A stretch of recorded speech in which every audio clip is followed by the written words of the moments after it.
Press the bell icon on the YouTube app and never miss another update.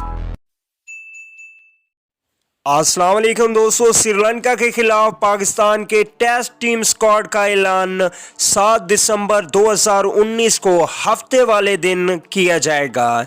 इसका बाकायदा ऐलान 7 दिसंबर को किया जाएगा, लेकिन उससे पहले आपको बताते चलेंगे पाकिस्तान टीम में बहुत बड़ी तब्दीलियां की जा रही हैं, क्योंकि पाकिस्तान टीम को ऑस्ट्रेलिया के हाथों इबरतनाक शिकस्त हुई और दोनों टेस्ट मैच में पाकिस्तान टीम न सिर्फ हारा है बल्कि एक एक इनिंग्स ही ऑस्ट्रेलिया खेला है और पाकिस्तान टीम को हराने में कामयाब रहा है।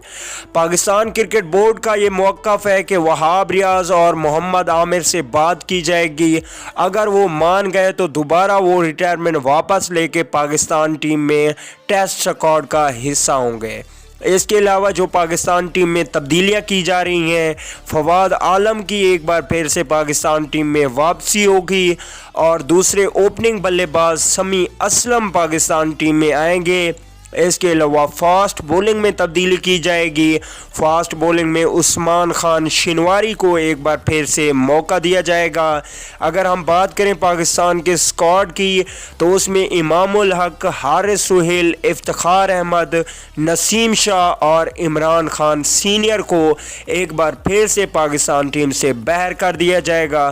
तो दोस्तों, आप लोगों ने कमेंट करके ज़रूर बताना है क्या पाकिस्तान टीम में मोहम्मद आमिर और वहाब रियाज की वापसी होनी चाहिए या नहीं होनी चाहिए। अगर मेरी बात सुने तो मैं यही कहूँगा कि इनको रिटायरमेंट वापस लेके दोबारा पाकिस्तान टीम में खेलना चाहिए और उम्मीद करते हैं कि वो रिटायरमेंट वापस लेकर पाकिस्तान को अब इन दोनों की ज़रूरत है और वो ये ज़रूरत पूरी करेंगे। अगली वीडियो तक के लिए इजाज़त दीजिए।